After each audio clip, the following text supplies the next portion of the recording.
Hello, Jarrett Lau here with Profitable Properties Boston. Today's video, I'm going to be talking about all the things that I look for as an investor, property manager, and landlord myself with all of my clients when we go through a property. Let's go top to bottom on this one. First and foremost is roofs.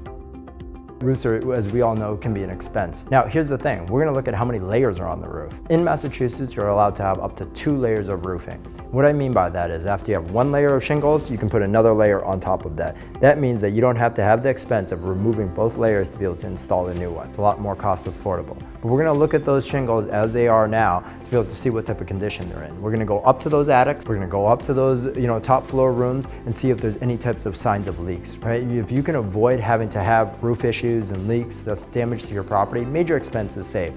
So after we've looked at the roof, we're gonna look at the gutters and downspouts. Do they look good? Does it show wear and tear? Are they wood ones? Are they copper? What's the situation with them? Do they have to be repaired? What's the fascia, the section behind the gutters look like, right? These are the things that when they're not installed properly, they're not draining properly, these things get rotted. Again, major expenses that you have to be aware of with it. After you deal with the gutters, we're gonna move down to the windows, the siding, right? Do the windows, are they fiberglass? Are they wood? Do they have screens, right? City of Boston rentals, most towns require you to have screens on the windows. In addition, you wanna make sure that those windows open and close easily, right? That they lock. We're gonna test those out. And every single window you have to replace is about $500. If you don't have to replace them, fantastic. We're gonna look at the siding, right? Is it vinyl? Is it low maintenance? Is it wood? Is it shingle? Is it rotting? Right? These are the type of things that we're gonna look out for. What's the paint look like? Is it asbestos shingles that you might have to deal with on your insurance? So after we look at those type of things, we're gonna start looking at the foundations on the exterior.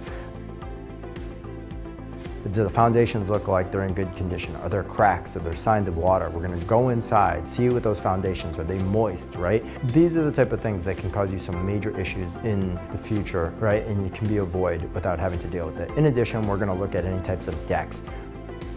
Right? Decks, it can be a huge liability. People can be on it, they can be on fire, right? Like these are the things that you have to watch out and make sure that they're structurally secure. What do the footings look like? I'm a general contractor, so our job is to be able to make sure to try to make that your property is both safe, right? And that you can avoid any type of expenses. But if you do have expenses, we look out for it. Even garages, you have to be looking out for what the doors look like, what the roofs of them look like, open them up, see if there's any type of rodent issues, right? We're gonna look and see if there's holes of rodents underneath porches and underneath decks. All the issues as a landlord that you wanna be able to avoid, we're gonna jump right into it. And then when you get inside the property itself, right, you're gonna wanna look at things like outlets.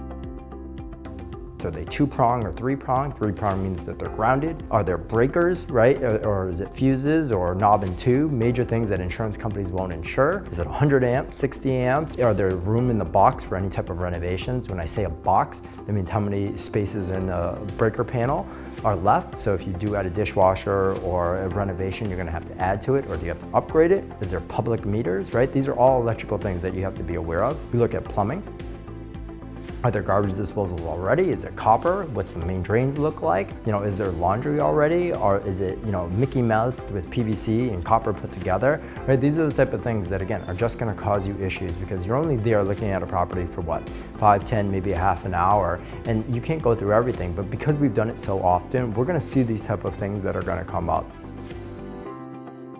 Right, when we're looking inside the units themselves, we're looking at grout of bathroom tiles, we're looking at floors, we're looking at ceilings and walls and lighting. Are there anything flickering? Is there any awkward, walls, anything look illegal, right? All of these type of things, GFCIs in kitchens and baths, all things that could cost you money to bring it up to code.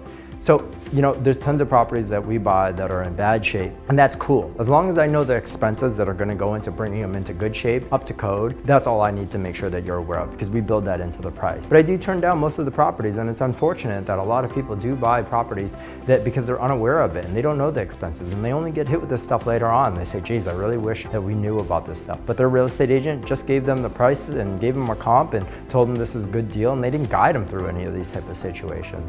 And it's crazy, my my clients that I work with usually have gone through this so many times with me. We do it on a virtual tour, sometimes even before we look at open houses, that they're ready and prepped. So I ask them after the open house, hey, did you check this? Did you check this? Check this? They have a checklist that I send them in with. So if I can't make it with them, they're still aware and they're comfortable and they know what they're getting themselves into when they make that offer and they purchase that property. And that's what it's all about, educating you, the client, and the buyer of the expenses that you might incur so that you're prepared. So if you or anyone else you know is looking for an investment property real estate specialist that can guide you through this, look out for the right things that are going to save you money and make you more money, please think of Profitable Properties Boston, where we're going to help you go from one property to wealthy.